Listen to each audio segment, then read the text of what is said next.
There was once a fisherman who lived in a white cottage on a northern coast. His name was Ivo, and he was known along that shore as a quiet man, a steady man, one who hauled his nets and mended them and spoke little of himself. His wife had died young, leaving him with a daughter, and the daughter had grown into a girl with her mother's eyes and her father's silence. They lived together in the white cottage, and the rhythm of their days was set by the tide. Ivo was not a man who made enemies. He was not a man who made much of anything except a living from the cold gray sea. But enemies, as the old saying goes, do not require your participation. There was another man in that village. His name was Gregor, and he owned the largest boat, the longest nets, the deepest purse.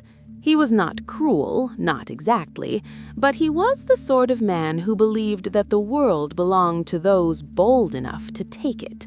He had grown fat on the labor of others, and he looked at Ivo's quiet dignity the way a cat looks at a bird it cannot quite reach, with a kind of idle, patient malice. The trouble began over a stretch of water. Not even a stretch, really, a sliver, a scrap, a piece of the bay that Ivo had fished since he was a boy. Gregor claimed it, produced papers, vague and official-looking, that said the rights were his. Ivo had no papers. He had only memory, only the bones of his father and grandfather scattered in the village graveyard, only the knowledge that this water had fed his family for 3 generations. None of that mattered. The village council, which was made up of men who owed Gregor money or favors, ruled in Gregor's favor. Ivo was ordered to fish elsewhere. He did not argue, he did not rage, he simply nodded, walked out of the council hall, and took his boat to the open water, where the fishing was poorer and the waves ran higher. His daughter asked him once, quietly, whether he was angry. He looked at her for a long time before answering. Then he said that anger was a net that caught only the one who cast it. She did not understand then. She would later. The seasons turned. Ivo fished the harder waters. His catch was smaller, his boat more battered, his body more worn. But he did not complain. He came home each evening, cleaned his fish, sat with his daughter by the fire, and lived his life as though nothing had been taken from him. Gregor, meanwhile, grew wealthier. His boat grew larger. His house on the hill added rooms. He walked through the village with his chest out and his chin high, and men who had once looked at him sideways now looked at their feet when he passed. And then, one winter night, the sea rose up. It was not a storm, not precisely. It was something older and more patient. A rogue wave, the fishermen called it later, though no one could quite explain what that meant. It came from nowhere, towered over the village for one long breath, and then fell upon the harbor like the hand of a god.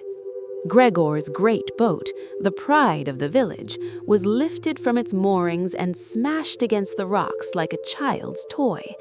Gregor himself was on it.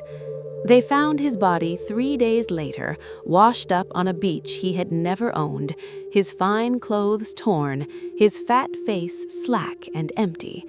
The village mourned, or pretended to. His widow sold what remained and moved to the city. The house on the hill stood empty.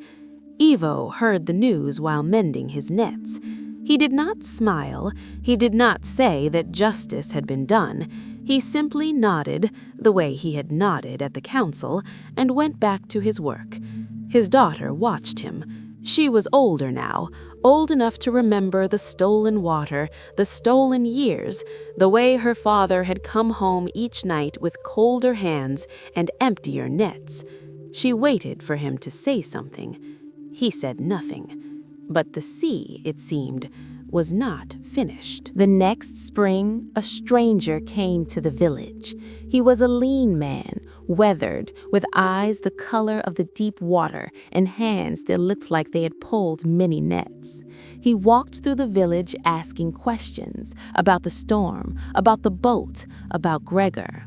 He spoke to the old men who sat on the wharf, to the widows who mended sails, to anyone who would meet his gaze. He came at last to Ivo's cottage. Ivo was mending a net on the beach. The stranger stood beside him for a long time without speaking, watching the waves. Then he said, very quietly, that Gregor had been his brother. Ivo's hands did not stop their work. The stranger said that he had been at sea when the storm took Gregor, that he had returned to find his brother dead, his brother's boat destroyed, his brother's widow gone, that he had come to understand what had happened. Ivo waited. The stranger said that he had heard about the dispute over the fishing water. He had heard about the council, the papers, the way Gregor had taken what was not his. He had heard that Ivo had accepted it all without a word. Ivo nodded. It was true. The stranger was silent for a long time. Then he said that he had also heard something else, something the villagers whispered when they thought no one was listening. They whispered that Ivo was a man who knew the sea in ways other men did not. They whispered that he had been seen on the night of the storm, standing on the rocks above the harbor, watching. Ivo's hands stopped. The stranger asked very quietly whether Ivo had called the wave. The question hung in the salt air like a gull suspended on the wind. Ivo looked up at the stranger for the first time. His face was old, worn, peaceful.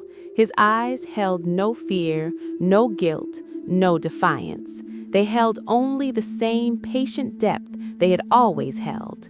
He said that he did not call the wave.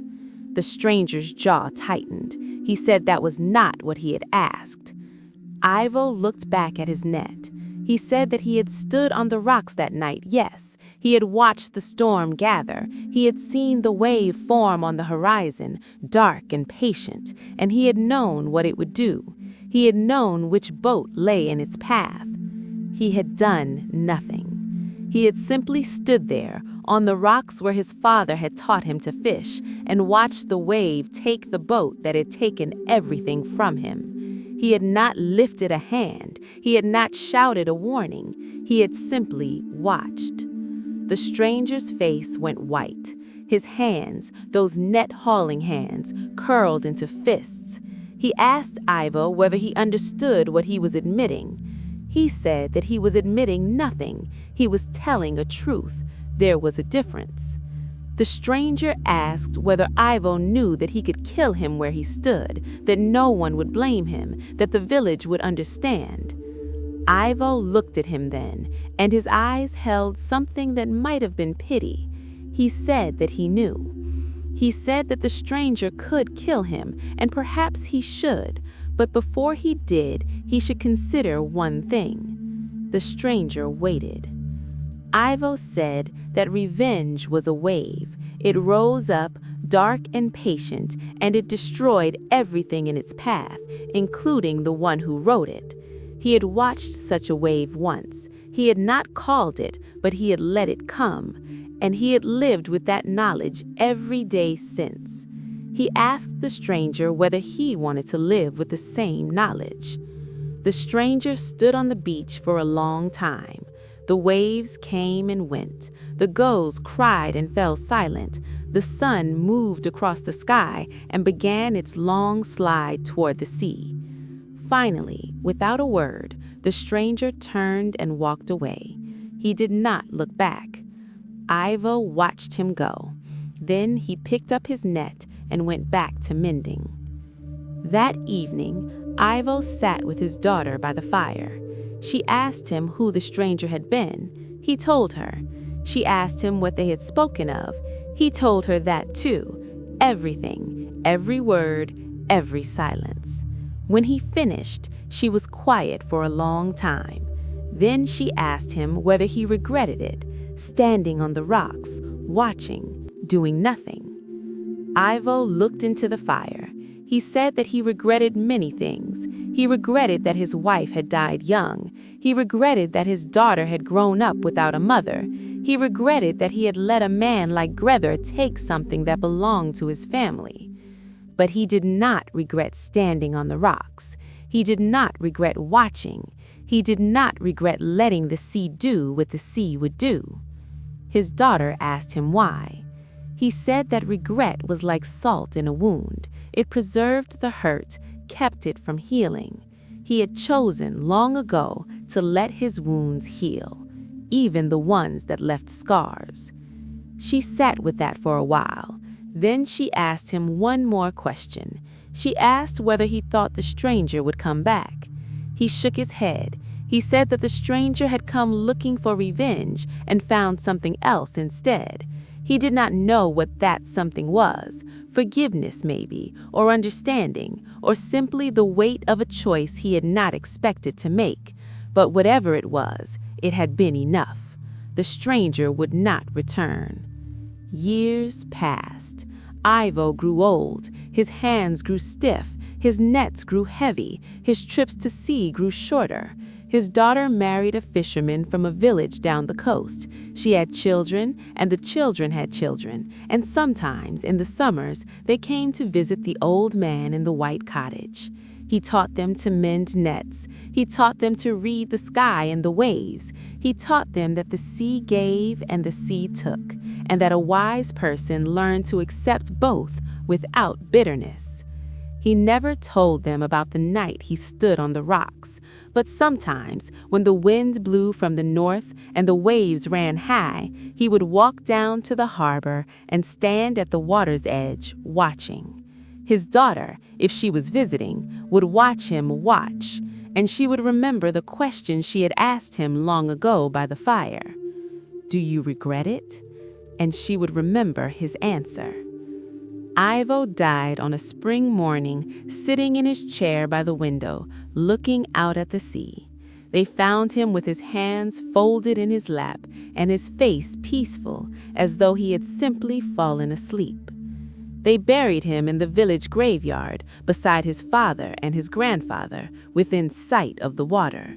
His daughter stood at the grave as the earth was thrown down. She was old herself now, with children and grandchildren of her own. She looked out at the bay where her father had fished, at the rocks where he had stood that night, at the endless gray water that had given and taken and given again. She did not weep. She simply stood there, the way her father had taught her, and let the sea do what the sea would do.